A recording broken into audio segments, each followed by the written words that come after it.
Hello and welcome to I Want to Grow. And as always, I Want to Grow is all about that, about your growth. But with our guest, it's all about them helping others grow. And today we've got a very, very special guest all the way from Germany. Yes, Patrizia. Yay, good job. What a great job, huh? Great. Oh, great job. I'm not very good at pronunciation of names, but I think, I got that right. It, yeah. So thank you so much for coming on the podcast. Thank you so much for having me. It's a pleasure being here. I'm really excited about you coming onto the podcast because I've got the subject that you specialize in. I've got a real liking for it right now. I know that a lot of people, and I suppose I had a fear about it beforehand, but I've got a real liking for it now where I'm embracing it. And I can hear everybody shouting, saying, please let us in on the secret. Please introduce yourself and tell everybody who you are. So I'm Patrizia, like you said. I'm from Germany and I have a background in psychology. After that, I went straight into, the digital field, working for startups and big corporations. I was a management consultant at Accenture before I started to do my own thing and start my own company. I'm very focused on transformation and change. So trying to push the transformation mindset within big companies, but also, SMEs or family offices down to individuals or single people approaching me, wanting to know more about certain things. And it's been a great journey so far. I've had really interesting clients, really interesting conversations, and I believe, or I hope, I could help a few of them along the road already. Where was it with your? How did it all begin with you, with your education side of things? How did that develop you, and how did it develop your career?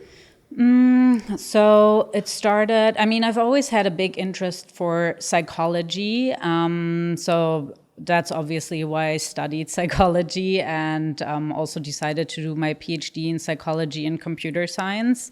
But I've also had this interest in technologies, But since I'm not on the developer side or anything deep like that, really into the technologies themselves, I try to work, with different skill sets and a different kind of understanding, approaching it from the psychology, Did it fit nicely together, the psychology? Yeah, it actually did. Of course, you have lots of different topics within the digital field, and you do need psychology for certain things.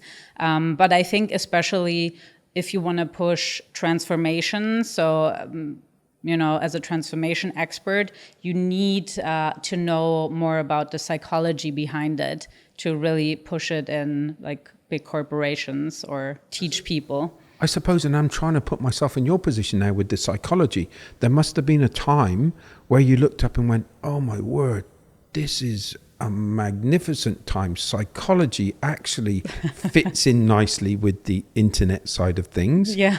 And it starts making things a lot easier to deal with or make it easier. Yeah, definitely. I always say that, transformation needs new perspectives. So definitely right now in the age of AI, even though it might be hyped somehow at the moment, but still you need different perspectives to especially to feed the algorithm now, because as we know, it was all fed by, data scientists with different data, but these data scientists also had a different mindset about things than you and I or, other people. And I think in order to get your perspectives and your ideas and everything across, you need to feed the algorithms yourselves because they were pre-fed maybe with data that doesn't align with what you believe or, that feeds into a certain bias and stereotype. Yeah. I kind of look back on the old days, and I'm sounding very old now, but where the computers used to be massive. Like if you had a terabyte or 2 terabytes of computer, it was like a full house. You would have to have the servers in the house. Yeah. It's just mind-boggling on how far it's come. Even I know. With all technology, really. The biggest technology sometimes for us was a calculator. I know. And it's that scenario where you weren't allowed to take, you can't take a calculator into the exam. You're in big trouble. Right. I mean, I don't really remember that. You're too young for this. But I know it's, when I went to school or high school, we also didn't bring like our laptops or anything like that into the classroom because it was still very old school. Like you write it down show the workings out. Yeah, exactly. But now kids just bring all their technology and all the hardware and I know that kids had never got fear, but they just kind of, I love watching young kids at work. They've got no fear. Yeah. And it's like, there's no, please just, and it's like, oh my word, it's an absolute joy to watch them. Yeah. It's a joy to watch them. With the sociology, you were talking about those types of things, but I could see that you can become, because you've got that part of your sociology and you've got the tech guys and the data-driven people, you can be a bridge between the two so that you can help them get over what they want to try to... Exactly. So that's mostly my role when I come in for bigger projects, that I bridge or I translate people's ideas so everyone can understand it. So communication is definitely really important for these types of projects because people are on so many different levels within a big corporation, for example. Some people have no idea what someone's talking about. And some people, like the developers, they're really deep into the subject matter. So that's also what I try, in my personal life to really get everyone on board and try to explain things in a way that anyone can start using a certain application or jump on a trend like AI, it's not even a trend anymore, so I can't call it like that anymore, but you know what I mean. Yeah. And be kind of like a first adopter, or at least, then be curious enough to try it out along the way. Because I think sometimes when we talk about new technologies, it's like people in a bubble, so they talk about it and it's very hard to grasp for people who are not in that industry. And because I'm kind of in that industry, but I've been in different industries, but always in like the tech sphere, I guess. But because I've worked with so many different departments and people, I know how hard it is for non-tech people to understand, what do they want now? What are they telling me? Yeah. So I think it's really important to educate people and to, talk about also ethics and compliance and just the governance around it. So you can really try things out within a secure kind of framework, Okay, we're going on to the security side of it, but let me take you back a little bit and try to get your feelings on when AI all of a sudden became that trend. What was your first impressions? I mean, as everyone knows by now, AI has been around, or like the idea and the application of it, for ages now. The only thing that changed was that it was finally more manageable for non-tech people with the user interface of ChatGPT to now use generative AI. So I think that it's really good that it became more accessible. But what I've also noticed is that even though it's more accessible and, everyone could jump on it and just create their free account, start using it, people are not doing that still. So that's what I just found really interesting. There's still a resistance with some people I talk to, using any type of AI applications. I keep on saying this. I think my biggest thing was I always used to think I was cheating. So Yeah. and I'm looking over the shoulder to see if anybody's watching me, right? And I'm thinking, oh my word, why am I feeling like this? Why from my side, it kind of, and I did really think I was cheating, but I also was out of my depth because it was such a big, vast void. I didn't understand it. Yeah. And I just, and I suppose the only way to understand it is by dipping your toe in. Exactly. First, and then just kind of going from there. But I found it, for me, I found it invigorating. I think to myself, it helps me think that I'm more cleverer than I probably am.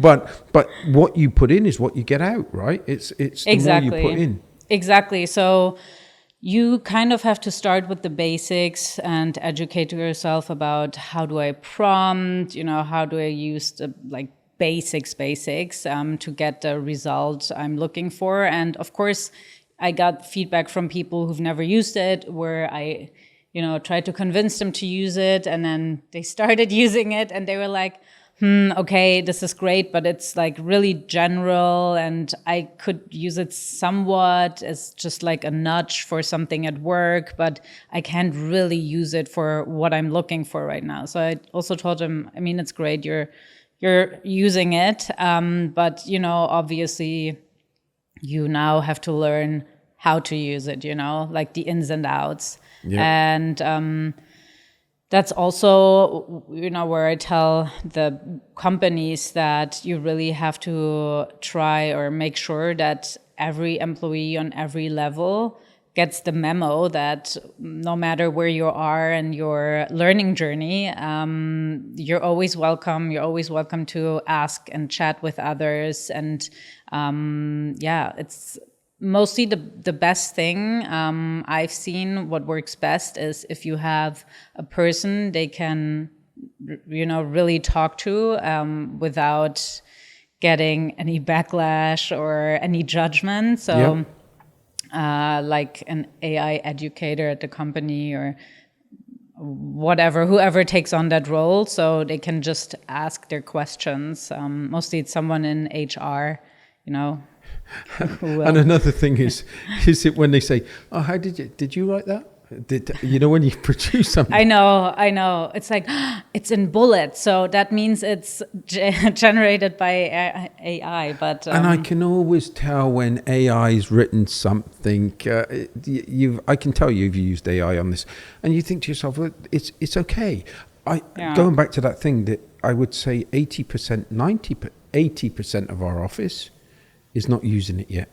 Really? 80%. What? That's insane. Insane.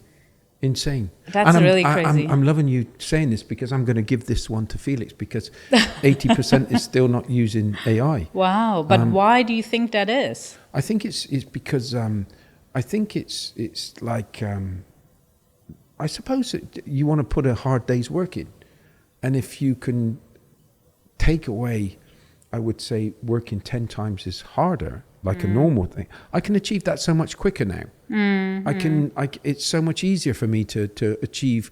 It would normally take me literally because I emails are, and being able to compose emails and do them right and to a certain level. That was always a difficult one for me because I always had so much I wanted to say in the beginning, middle and end. And it's like, I think it sounds perfectly. And then everybody's going, oh my God, that's awful. Just get to the point, or it's not business-like, it's too personal. So I had always had these problems. I would put the time in. It would take me 4 hours to write an email. Oh my gosh! Right, because I had to think about it, and I literally like screwing it up and throwing it in the bin. Right, I'll start again. When you get this Chat GPT and you put in the things that you want to put in, and then it comes back. Yes, that's exactly what I wanted to say. And that just speeds the whole process up, but it also gives me reference for the next time I'm doing something that I can improve on what I put in so that I can get a better product at the end.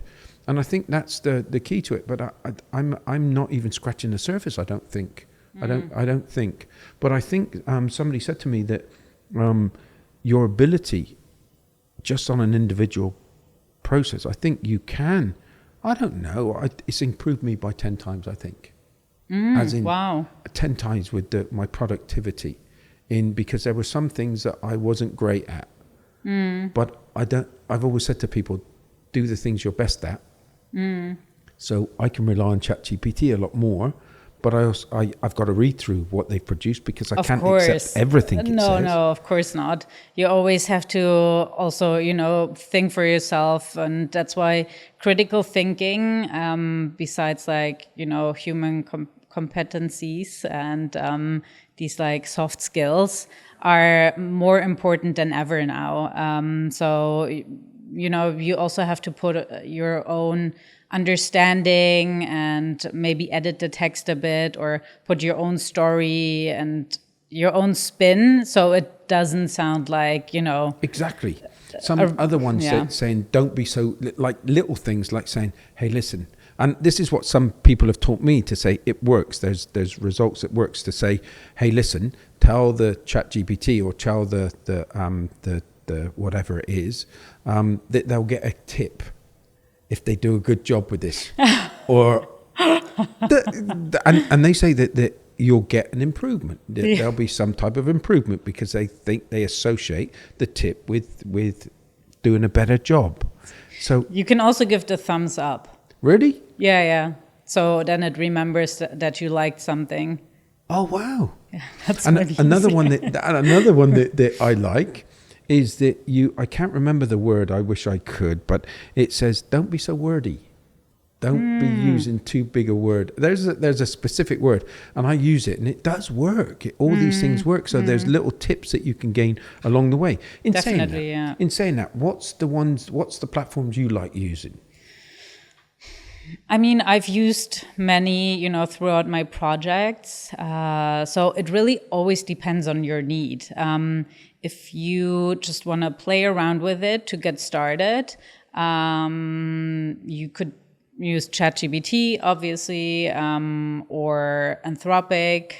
You can just try it out and play around with it a bit without paying for the subscription model, like with ChatGPT 4 now. But for images, you can also use DALL-E or Midjourney if you want to generate some images and be a bit more creative. Of course, I've used Copilot. What do you think to Copilot?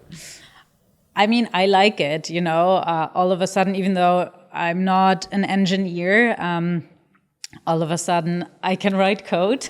Oh, wow. So I think it's great, It really helps you with all the basics. And of course, engineers will say that it cannot fix certain bugs and so on. But for the things like I would need it, it's really great. And you can do a lot with it. How much does it change your life and how integrated it is right now? It changed a lot. I mean, it made everything way more efficient. And that's also my number one sell for people who've never used it, The tasks you didn't really like doing or, the repetitive tasks where you're like, oh, not this again. You can outsource it. So it's like delegating stuff that you don't really like doing to someone else. But in this case, you don't delegate it to a person. You just delegate it to Gen AI. and when you get the results, it's pretty impressive. The feeling that you get from that. Exactly. Oh, wow, that's great. Yeah, exactly. So that's why I think, if you're, for example, if you need someone to take meeting minutes or things like that, just annoying stuff that no one really likes doing. Fireflies. Have you seen that one? Yeah, fireflies? No. The fireflies, it's exactly that. You can switch it on or it can interact with some Zoom. Or Yeah. Exactly. That's pretty great. Or, you can also use Evernote, just basics.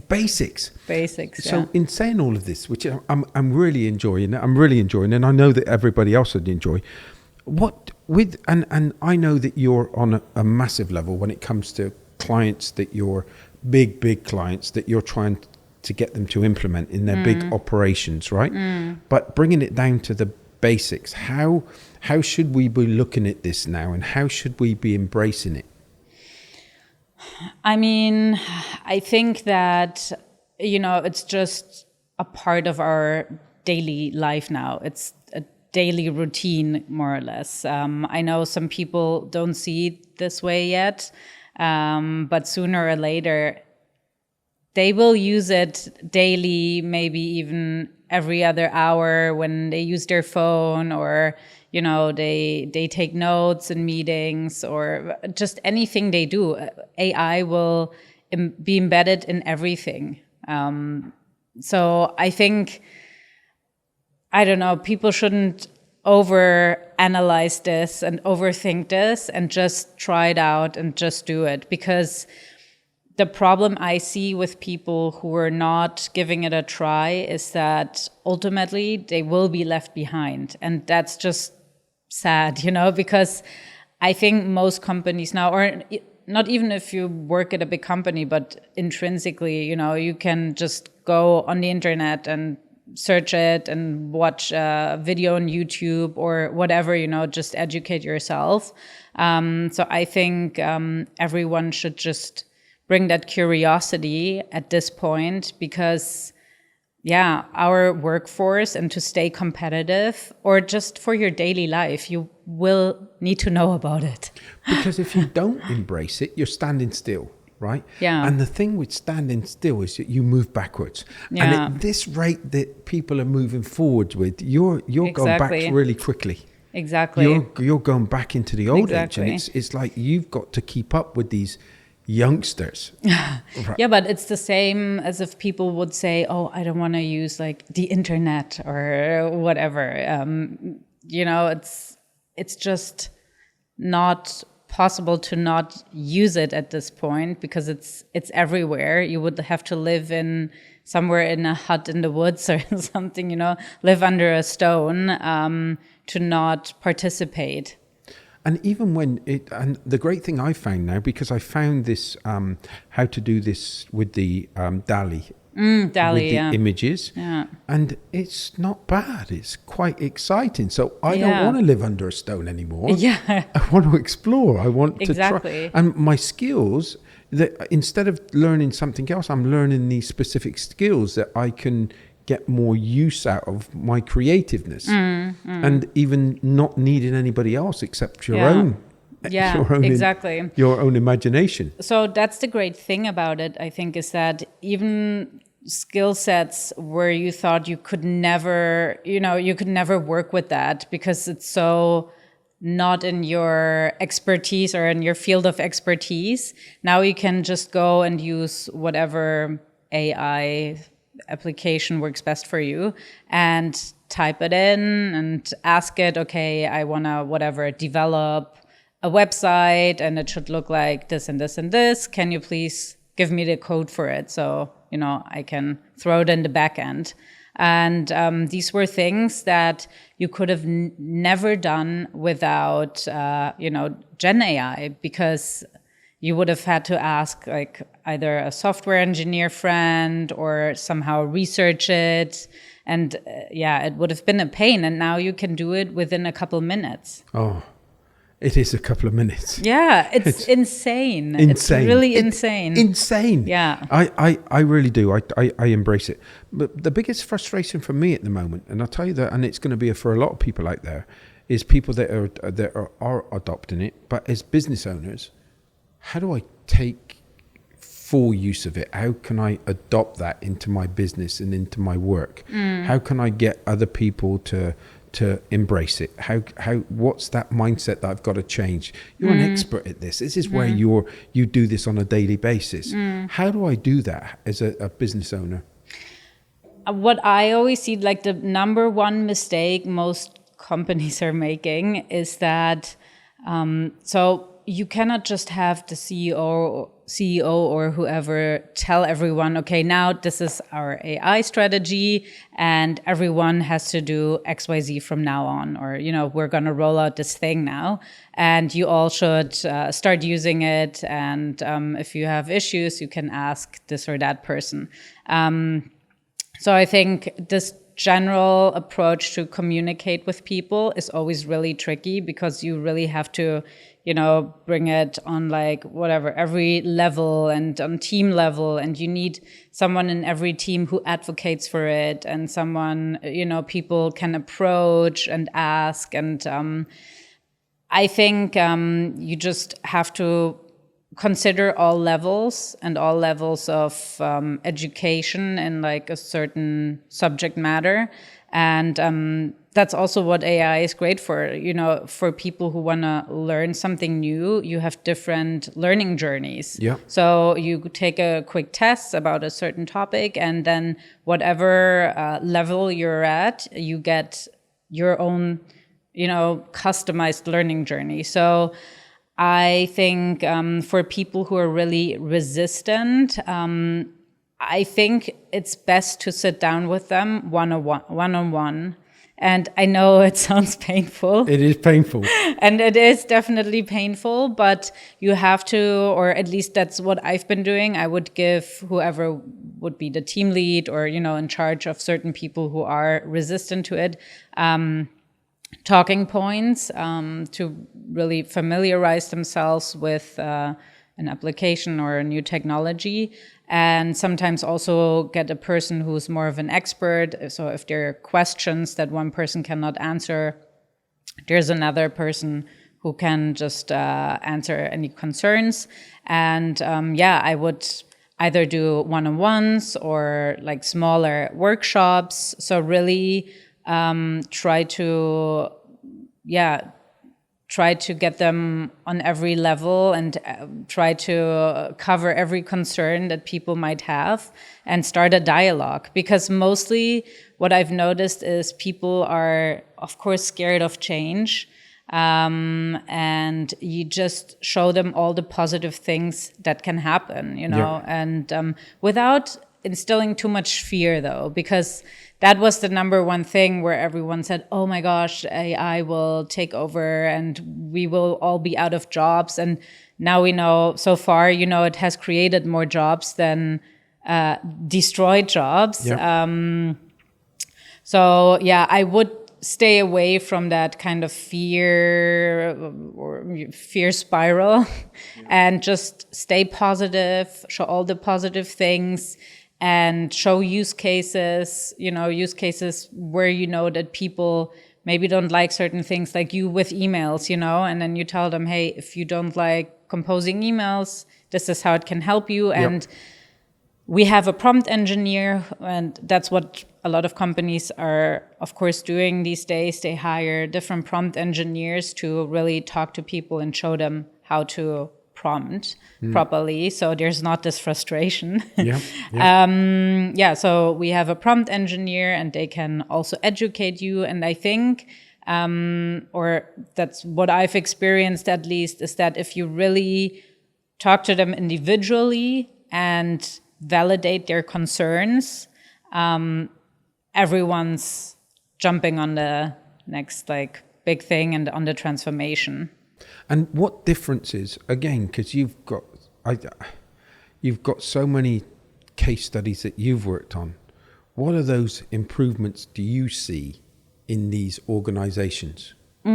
So I see that productivity has definitely gone up like crazy. Give us a rough figure, percent-wise. Oh my gosh. I mean, it really depends on the organization. So that's really tricky. Yeah. But some even say, productivity has gone up 100%. That's staggering, right? Yeah. When you think about it, it's staggering. Yeah, I know. I mean, sometimes I'm still like, okay, did they just make up these numbers? They sound too good. But when I use it myself, I can also see the things I get done now, and I have more time for things that I like more. So I would also say, my productivity has gone up probably even 4 times, because I'm doing the same like you, emails, writing emails, or, certain things. You just use it. When you listen to that back, I'm 4 times more productive. That's just incredible. Yeah. Why wouldn't anybody want to embrace that, especially if they can use that time that they would have spent doing the stuff Exactly. to now having time to go and do things that Exactly. they enjoy also. Yeah. I mean, I think most people think, oh, it's too techy for me. I don't get it. Like, or I know someone, because of course I ask everyone the same question. Everyone I've talked to who says, oh, I don't want to use it, or whatever, I'm not really that interested. I'm like, but why? I don't get it. Like, why would you not use it? It makes your life and work and everything so much easier. Why are you so resistant to it, And the question I mostly get is either, I'm a bit too lazy now. Okay, fair enough. So they will try it eventually. Or there's so much fear that they don't even want to try it. Like, oh, it might replace my job or whatever. So they don't even want to get into this too much. Or number 3 is, oh, yeah, well, but I don't really need it for my job right now. Or, I don't need it.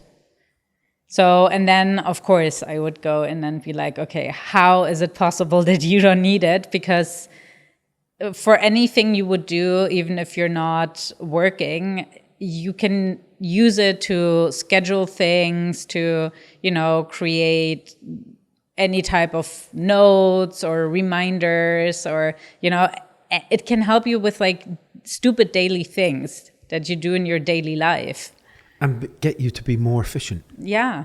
So, and then I'm always like, okay, so if you use it, and then you can have even more free time. There's a saying that I put on LinkedIn, and it said, AI is not going to take your job. A person that uses AI is. Yeah, that's really And that's so true. It's like... It's really true, yeah. Yeah. I believe in it too. I just think that it gives mental health too. I know that that's a big hot topic, right? Especially nowadays. Yeah. But it gives me a better feeling when I'm being more productive. I'm feeling that I'm achieving more. That makes you, I like that feeling. I like that feeling when you can get to the end of the week on a Thursday and you can really enjoy the productivity. Yeah. And I think that's going to help a lot of people in getting their mindset right, in definitely, and feeling that extra kind of buzz because they've achieved more. Yeah, definitely. I mean, when you look at it like from an organizational point of view, kind of, it will definitely make your life much easier. And even if you didn't cross off everything, that's on your list, that, okay, AI got me. It's in the system, and you will remember it, or it can give you like some more tips, or rearrange the schedule so you can get stuff done, and so on. So I think for that peace of mind, it's just really good to use it. Oh dear me. And I've got the iPad.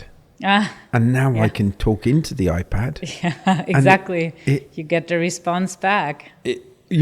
I haven't tried that yet. Oh, you haven't? I have not tried that yet, but I can't wait to try it. But it transcribes for me, so I can talk into it.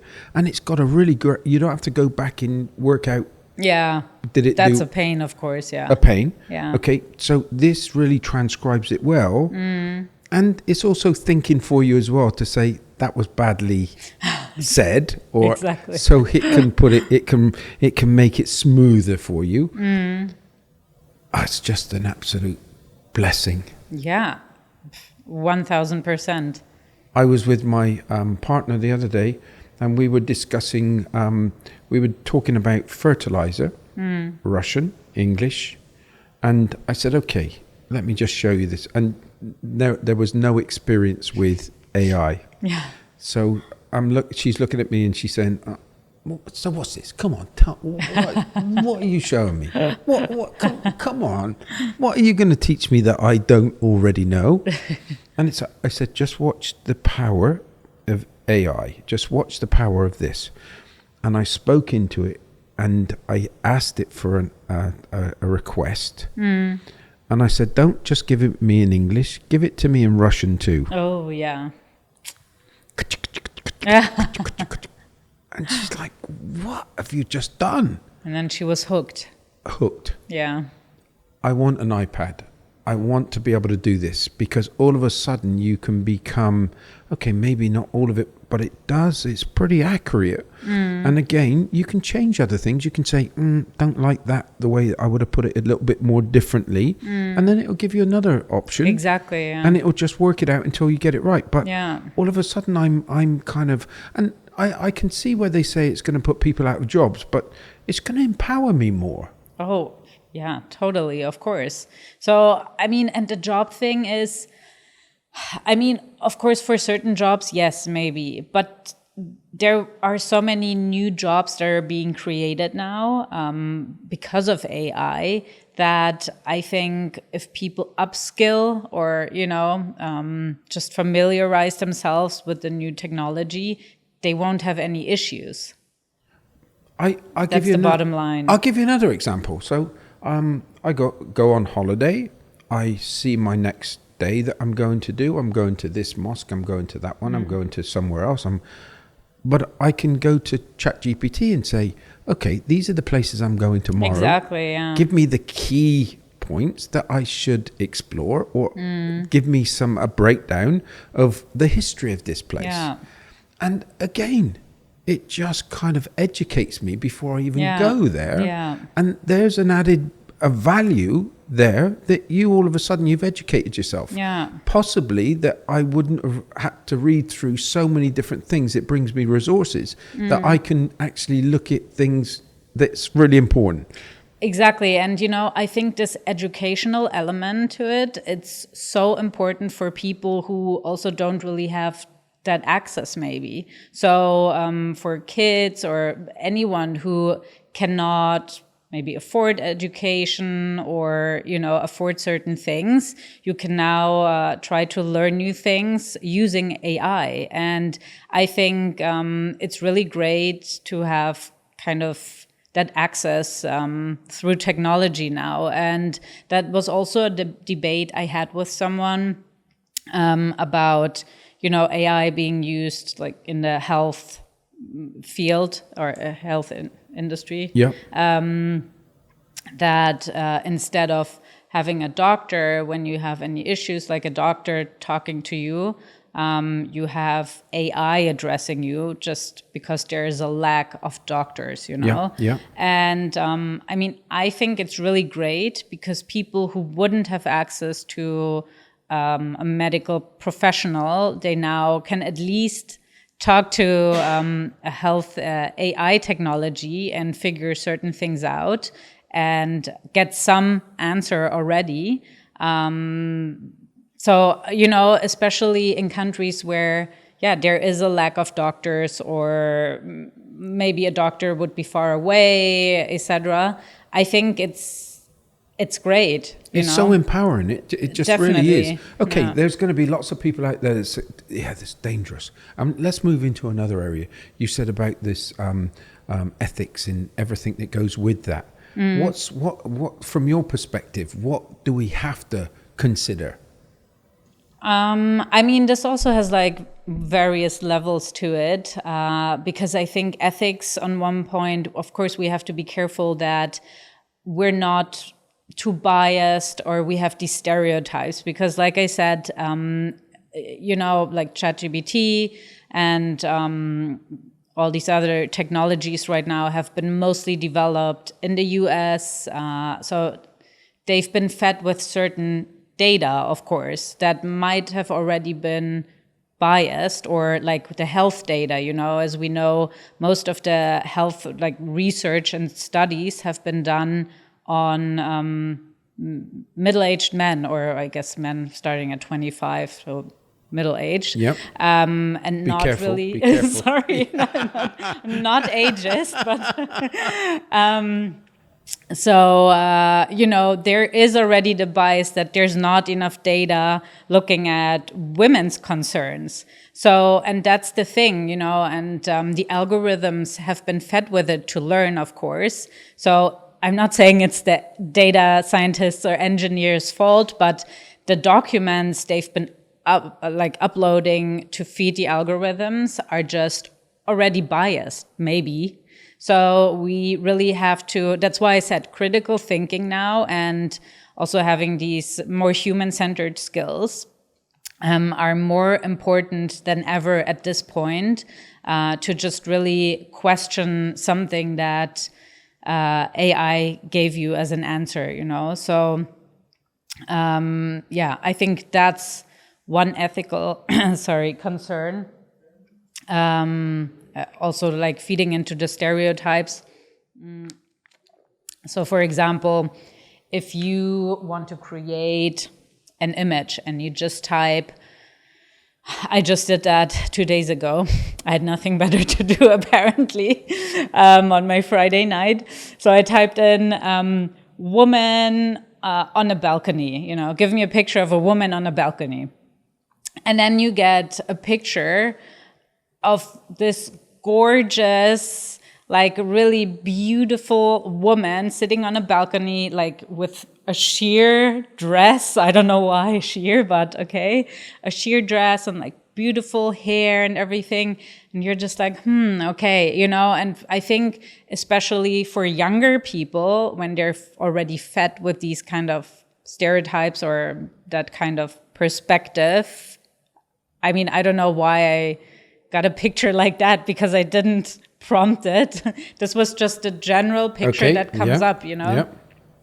So then I was like, okay, if I would maybe be a 13-year-old girl, you know, and look at this, it might really mess with me, you know, because, you know, it was like the waist of the woman was like this, and it was just a really unattainable beauty standard. Okay. So, but the same for the men too, because then I thought, this is sexist. But I tried this exact same prompt. Instead of saying woman, I put men. And it was also a guy, I mean, he was fully dressed, so not like in a sheer, whatever, short dress combination with a cleavage like this, like the woman.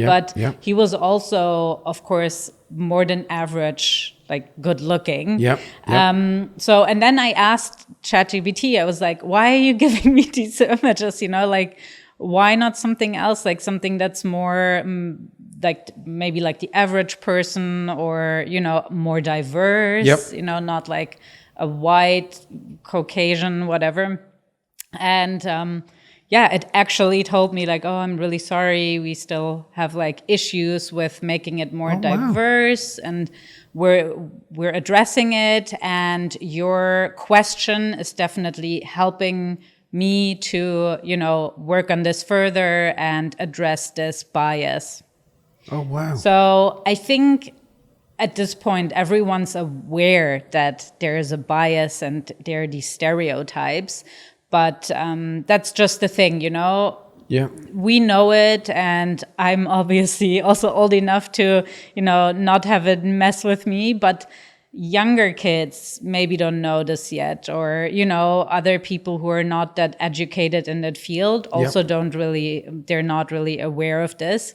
So I think that's definitely an ethical concern. So in general, having it to be more inclusive and diverse.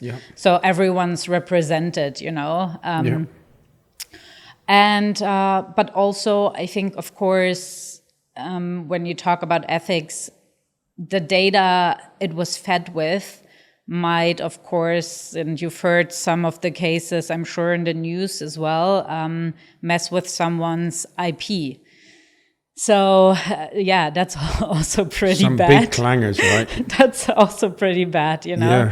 That's why when I work with clients, the number one thing I always tell them is don't put any, like, personal stuff in there. Like, if you, at least not on the open models, you know? So if you want to upload a contract or something because you have a question about whatever, at least always remove the names or any identifiers, so it looks more general, you know?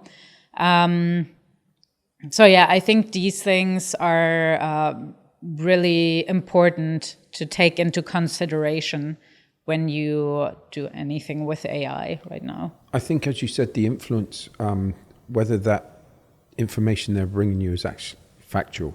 And I think that's down to yourself. It's like, and if you're in that field and it's of that level, it's okay for me for my emails. I'm not going to have a problem with it, right? Yeah. But when you're really playing around with some important stuff, you better be right, because otherwise, if you're not, then it could have serious repercussions. Exactly. So, yeah, you definitely always still need humans to look over everything and put their own ideas and their own stories.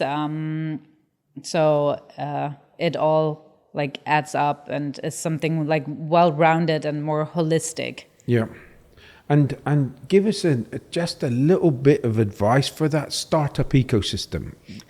What should they be kind of embracing right now? How do you think that they could utilize AI for their new business? I mean, what I think is so great about AI is that anyone can use it, and you can use it for any concern basically you might have. If it's educational, and in a startup you might not know everything, of course, or you don't have the people yet that you staffed who might know it, you can just prompt it or find like an AI application that can help you with it. Like I said, the software engineers, it's just use Copilot or of course ChatGPT can also give you the Python code, so whatever you need. So yeah, I think it's really like for startups, it's really amazing because they can get so much work done without having to staff certain people. I mean, like I said, it's good to have someone look over your it. Business modeling, your business plans. Everything, all these like feasibility studies. Yeah, exactly. It's like, but it kind of, and again, I think the process that they've got to go through is get that information first. What makes a good business plan or a good business model? What key factors do I need? So that you're educating yourself. Exactly. And again, putting those keywords in there so that you can understand what you should be putting in there from your business, what it means to you, and let it work on that. Let it use your best bits. Yeah, exactly. So I think especially for startups, this is the best thing that has happened, like for them now to help them grow, to help them understand certain things, and to really support them. So but you've got to understand what it gives you also. It's no good thinking, I've got 20 pages, because somebody's going to look through it, and if you haven't read through it properly, you're in big trouble, because they're going to just bring you up on different points. Yeah, that's true. You've got to.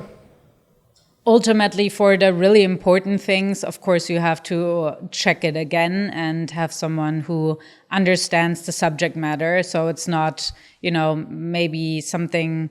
Also, it can have hallucinations, and then something doesn't really make sense anymore all of a sudden, or it draws from different sources that might not really make sense for your context. So you always have to think and not just blindly copy paste and then say, hey, that's it. Yeah.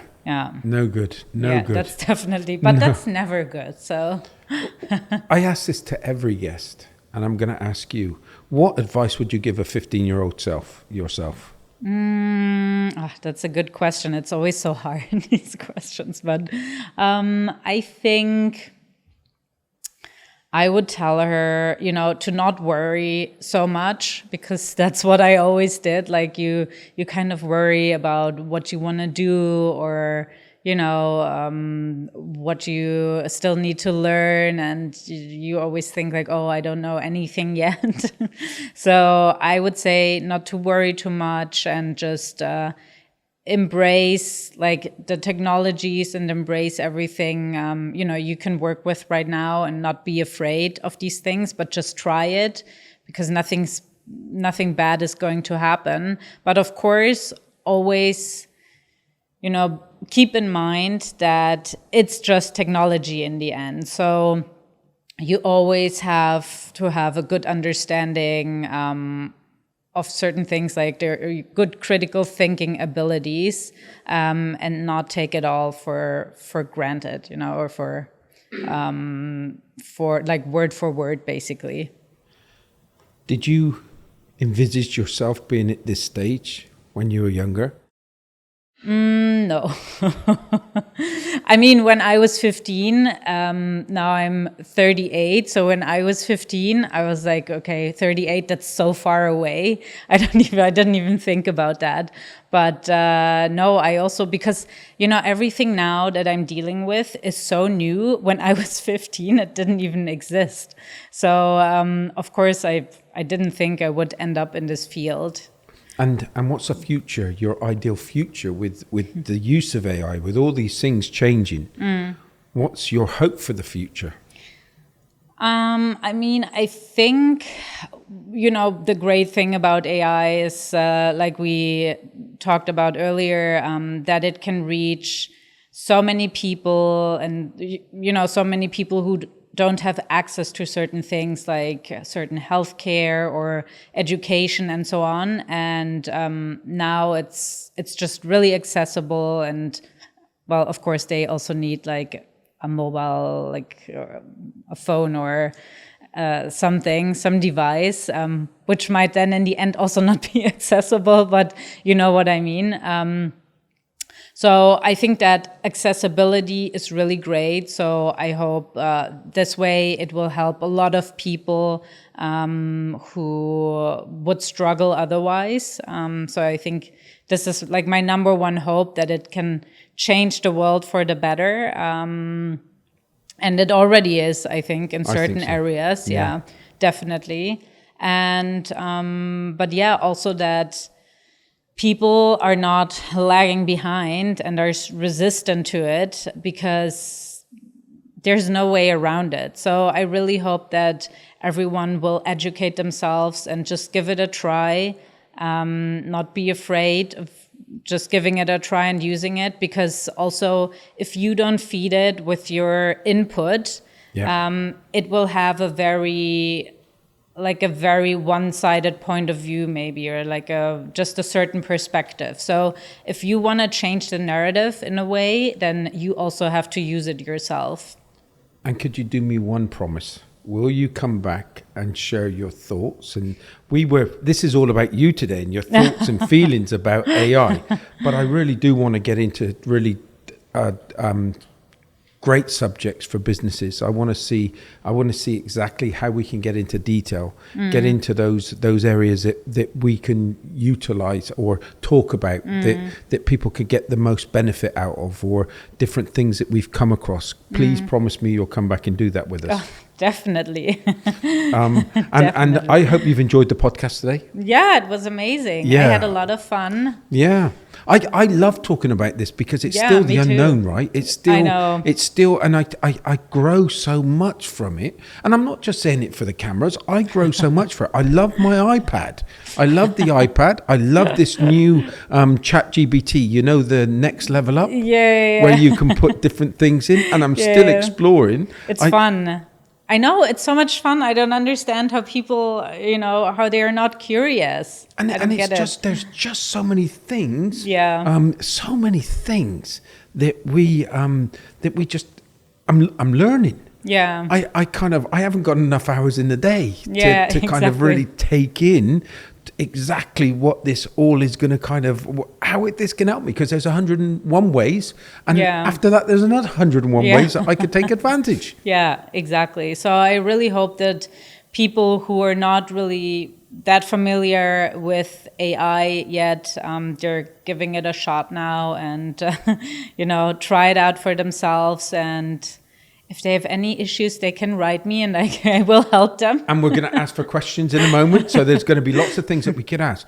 I'm so glad that you've said yes, you'll come back. And I can't wait to have you back on the podcast. Yeah, and I can't wait to be back and talk some more. Talk some more, because there is so much to talk about. And we can talk about experiences, and I'll get some questions for the next time. Yeah, and definitely. Everything. Yeah, it's definitely really important to be on everyone's radar, and I hope people realize that. We'll definitely get some feedback. Yeah. So thank you so much. I want to thank Thank you very everybody for much. listening this time. I want to thank the sponsors, especially Workington. As you can see, we've got a brand new studio. They are absolutely fantastic at what they do. I love working with them. The skill sets they've got here, the community, the offices, everything about them, they're about building. They're helping people grow, okay? And that's why we love them so much. So thank you, Workington. Thank you for everything that you've done for us and everything that you're doing for our guests and getting their messages out there. So thank you so much indeed. Thank you to everybody that's listening. I hope you enjoyed this podcast. It's all about our growth. It's all about wanting to grow. AI, you've just got to have that belief. It's worth putting time and effort in, and you just don't know where your improvements are going to be made. But I guarantee you, it's up to 4 times, 5 times, in my case, 10 times more than what I'd done before AI. So just embrace it, see how it can help you. I'm telling you, you'll be pleasantly surprised on what it's going to do for you. So thank you so much for listening. Thank you so much, Patrizia. Thank you so much. Thank you for coming on the podcast. Once again, thanks. And don't forget to like us, subscribe to us, do whatever you can just to let us know that you're listening. Okay, thank you for now.